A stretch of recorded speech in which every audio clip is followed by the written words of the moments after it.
The cue we're going to talk about today is hands and feet. This is a good cue for people who are not coordinating the use of their arms and legs properly when receiving the jerk. So what we want the lifter to think about when we say hands and feet is that their elbows lock out the same time that their feet hit the ground.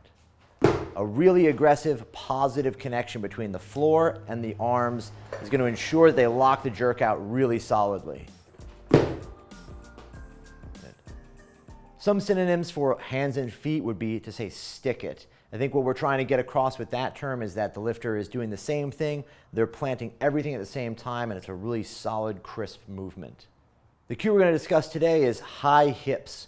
This is a great cue for people who are receiving the bar too much like a lunge. Their hips are down and low, and that position is really weak and not secure for making big jerks. When we say high hips, what we want the lifter to do is receive the bar with their hips up and in a rigid position. Notice how she reinforces tightness when her hips actually land. Everything is solid and her hips are pushing up against the bar. She's able to support the weight across both legs and through the hips. It's much stronger. A common synonym for high hips would be wide split. Oftentimes when people tell someone to split wider, they're trying to get the same thing to occur. They're trying to have them have their hips high and receive the bar stable. The next cue we're going to talk about is set your hips.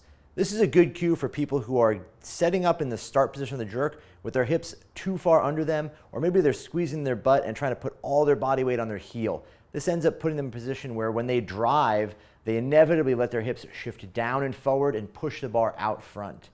When we say set your hips, what we want the lifter to do is make sure that their body weight is in the middle of their foot, that their hips are then set back just a tiny bit so that when they dip, their hip can go backward and their knee can travel forward, which keeps them upright on the dip.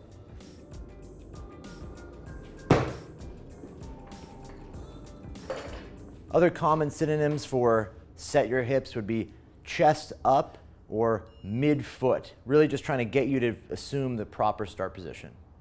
The cue we're going to discuss today is smooth dip. What we mean, or when we talk about a smooth dip, it's usually to correct somebody who's dipping too quickly or too abruptly at the start, causing the bar to leave their shoulders and then not be on their shoulders when they hit the bottom of the dip, or to fall back onto their shoulders when they actually start driving. This will cause them to have a ton of problems on the drive. It's an unpredictable movement.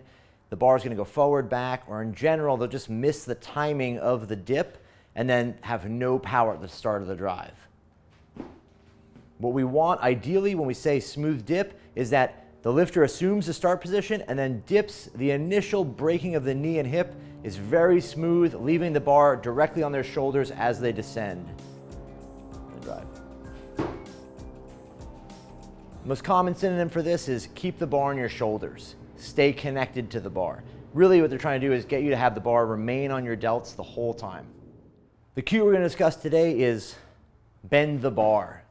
This is a good cue for people who are dipping slowly and turning around at the bottom of the dip really slowly, or maybe even pausing at the very bottom of the dip.